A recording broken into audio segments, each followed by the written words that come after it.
We really would love to know what your plan is to help lower the cost of living.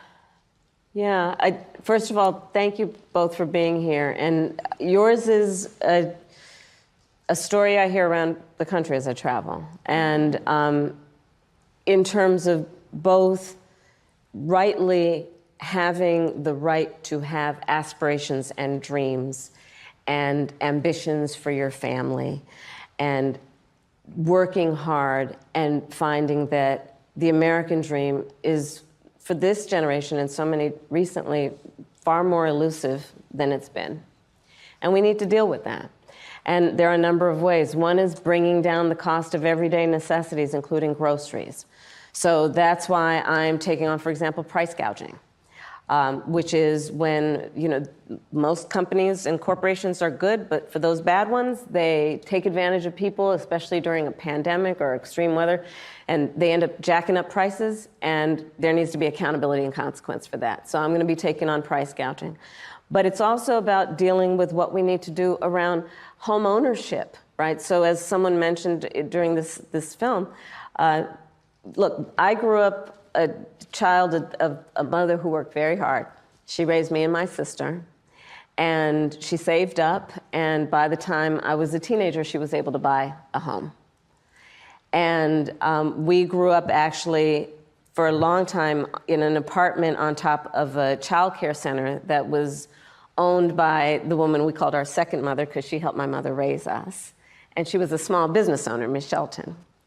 So I'll bring all this together to tell you the way I think about it is, one, when people work hard and have a dream of buying a home, we should give you the opportunity to be able to do that, which is why part of my plan is for first-time homeowners, buyers, to have a $25,000 down payment assistance to buy your first home.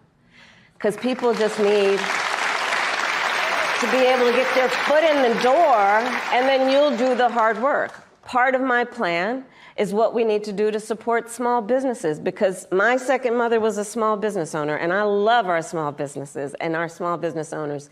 They are not only business leaders, they are community leaders. They mentor, they hire locally, and we have so many entrepreneurs in our country who have great ideas, incredible work ethic, but not necessarily access to capital, because not everybody, like my opponent, was handed $400 million on a silver plate that he filed bankruptcy 6 times on. And so part of my plan is to give startup small businesses a $50,000 tax deduction to start up their small business. Right now it's $5,000. Nobody can start a small business with $5,000. So that's part of my plan. That's a teeny tiny business. That's a business in teeny tiny business. It's a concept. Yeah, Oprah. It's a teeny tiny business. It's not $1 billion business, but you got to start somewhere. Just like you started here in Baltimore with the fro, okay, on People Are Talking. So how condescending. Yeah, right. Yeah.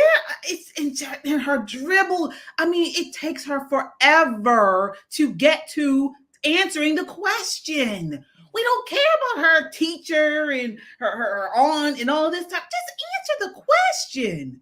She is leaving out the part about the first-time home buyers. It's actually first-generation home buyers. What does first generation mean? None of us are first generation. We have been here for many generations. Her housing proposal for this $25,000 is for illegal aliens. It's not for American citizens. So people are not reading between the lines of her little plan. And these empty platitudes, they asked her a very, very direct question based on the last 4 years of economic Armageddon waged upon us by her and her resident. People don't want to hear about her upbringing. And do you notice in the first clip, I want to just point something out. When she said, we all need to come together. You don't get to do that again. President Trump said that in his speech. It was a week ago. It's one of the first times he said, we need to all tone this down. We need to come together. Now, she's always volatile. But now all of a sudden, it's like everything he does, she copies his homework. But this is not exciting. I cannot believe people are falling for this. I can't believe it either. Why hasn't she done it? She's supposed to be strong, empowered, baddie. Right. Why hasn't she done it? Right. Why hasn't she just taken the reins and done this the last 4 years? She's the border czar. She's the AI czar. She's the broadband czar. $42 billion for broadband. Where is it, Kamala? You're the broadband czar. All of these czars and all the money is gone. Why are people this void of cerebral ability? That is such a good question. I mean, and even when she talks about her, the little bit of economic policy that she's put out there, this $25,000. First of all, we have a shortage of homes. That's one of the reasons why prices are elevated. So what you're going to do is inject even more demand into a tight market that's going to push the prices even further up. Okay. Then she talks about price gouging. Look, we don't have to talk about Venezuela. We don't have to talk about the Soviet Union. We can talk about 1970s United States of America when Nixon did price caps and one of the things it resulted in was odd, even days for gasoline, lines around the corner because we had shortages. She doesn't even understand the last 50 years of U.S. history. Nope, not at all. And I want to ask you, because that was something I had never heard about what you said, Karen, about the first generation. So this thing she's pushing for home buyers is actually for illegals. Had you heard about that, Tyrone? That's a good catch, Karen. I never thought about that, but that makes perfect sense. First generation, she keeps saying that. She's very specific about that. Yes, she is. They are pricing people out of these homes. There are 1.5 million homes. So in the United States now, a lot of the problem with, as you know, Tyrone, over the last 4 years, the interest rates have skyrocketed. I can't believe that's another thing people are just not paying attention to. But supply and demand is simple economics. She doesn't understand this. Which puts all of us at a disadvantage. The older, I know here in Colorado, there's a lot of the median home price is somewhere around $500,000, depending on your area. Well, a lot of these people in certain neighborhoods, I'll use Lakewood, Applewood as an example. It's mostly older white people who are retired. You know, they're getting 4 or 5 checks every month. Their house has been paid off for 20 years. They ain't worried about nothing. What about these young people who are living in their parents' homes again? They had to go back home or they never left in the first place because the price of housing is too high. Well, she is, this $25,000, this is yet another empty promise, like we're paying off student loans, which did not come to fruition. Right. So it's just another campaign, a blabber. That's not going to turn into anything except inflation. We're already in an inflationary. Yeah, and I want to. Some people are asking, "What do you mean by first generation?" We're talking about this policy proposal that Kamala Harris has, where she's saying she's going to give first generation home buyers, was it $25,000? $25,000 towards their purchase. She's not saying first time home buyers. She's saying first generation. So we're thinking this whole policy is geared towards illegals, or people or new immigrants coming to the country, not natural born citizens. That is a very good catch. I never thought about that. And here she talks about it again. When you become president, what would be your specific steps? Yeah, of course. What would be your specific steps to strengthening the border? So it's a wonderful and important question. My background was as a prosecutor, and I was also the elected attorney general for 2 terms of a border state. So this is not a theoretical issue for me. This is something I've actually worked on. Okay. I have prosecuted transnational criminal organizations for the trafficking of guns, drugs, and human beings. I take very seriously the importance of having a secure border and ensuring the safety of the American people. Sadly, where we are now can be traced most recently back to the fact that when the United States Congress, members of the Congress, including some of the most conservative Republicans, came up with a border security bill. And here's what that border security bill would have done. It would have put 1,500 more border agents at the border. Let me tell you, those border agents are working around the clock. It would have just been about giving them some support and relief, which is probably why the border agents actually endorsed the bill. It would have allowed us to stem the flow of fentanyl. And I'm looking at people from all over the country here, so I don't need to tell the folks who are watching this what fentanyl has done to families, to kids in our country, and the need to take seriously stemming the flow coming into our country and addressing that extraordinary and tragic issue in terms of its effect. The bill would have allowed us to have more resources to prosecute transnational criminal organizations. And it would have been part of the solution. And Donald Trump called up those folks and said, don't put that bill on the floor for a vote. He blocked the bill, and you know why? Why? Because he'd prefer to run on a problem instead of fixing a problem. And he has put his personal political security before border security.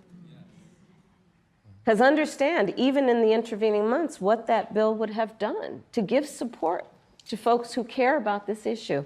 And this again gets to the point about what does leadership really look like? And is it about you or is it about the people? Right. Is it about running on problems or fixing problems? My work and my career has always been about saying, let's fix problems. Let's address the needs, because we know it's within our capacity to do that. So to answer Justin's question, now that that bill has gone and hasn't passed, will you reintroduce that? Absolutely. And when I am elected president of the United States. Now you see, Oprah had to redirect her. Yeah. And you know, real quick, it's funny they keep going back to that. That's a narrative. Right. When the question of immigration comes up, they always go to that. And it's funny because, so you're telling me that a man with no political office whatsoever was able to defeat you and the president of the United States. Why didn't you go down to Capitol Hill and whip up the votes? So you let just a normal citizen wield more power than you. Okay, fine, have it your way. Right, exactly. That bill was to enhance the administrative process to funnel illegals into the country also. It was not going to stem or stop any type of flow of illegal immigration. Karen, what are your thoughts there? And you live in Colorado. You guys have a big illegal immigration problem as well. We're going to get to the gangs in a minute, but yeah. They do. And interestingly enough, I was at a summit today where one of somebody who used to work for the same federal agency that I did, who is a whistleblower, Tara Rodas,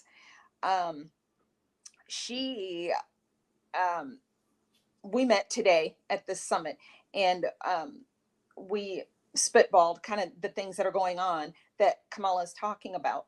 They bring these people here. They are unvetted. I know because we worked with them. Okay. They come from CBP, hands them off to our agency, and HHS, as a matter of fact, is the funder. You know, they have a huge congressional budget. So these people are handed off. They are just waved in here because there's too many. They can't vet them. And she caused the problem. Her and Biden caused the problem. We didn't have a border problem. She keeps wanting to go back to this bill, like Tyrone said. But why did we need this? We already have laws in place to avoid this seemingly unending flow of foreign nationals. And why are they all coming here at the same time during this time? We're not helping them. Okay, no. There's too many of them to count. There's too many of them to process. So they're being dumped in our neighborhoods, by the way. But like you said, KJ, we'll get to that. But she is not able to stop, and she's not interested in stopping the flow. No, not even a little bit. Not at all.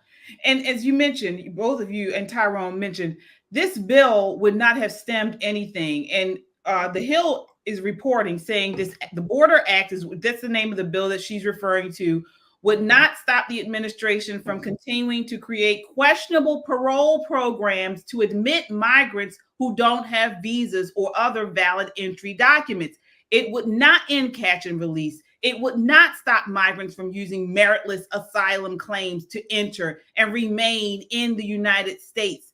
It would not have done any of that. And she continues to say this lie. Everyone knows. I encourage the viewers to look at this bill. You can go right and look at the act. The measures that were put in this bill would not have stemmed anything. And it's been reviewed across the board by multiple outlets that continue to say that would be not the answer. This is not the answer to stopping this illegal migration into this country. No, it just makes it easier. It was meant to speed up the processing times. Right. And I know, as I said, from my position as a federal employee, they are hiring more and more judges to be immigration judges. Why do they need more immigration judges? Why do they need more of the attorneys that were working for my agency to go over to immigration? Because they want these people to be processed faster. They're saying that they're legal because they send them through this CBP1 app. They're not legal based on congressional legislation, and this legislation being the bill being signed into law. We already have laws on the books. We don't need more laws. Right. And so that's something curious there, as you mentioned. So they're fast tracking these people to bring them in the country instead of closing the border and stopping them from coming in. They're fast tracking them. So they're just bringing more into the country.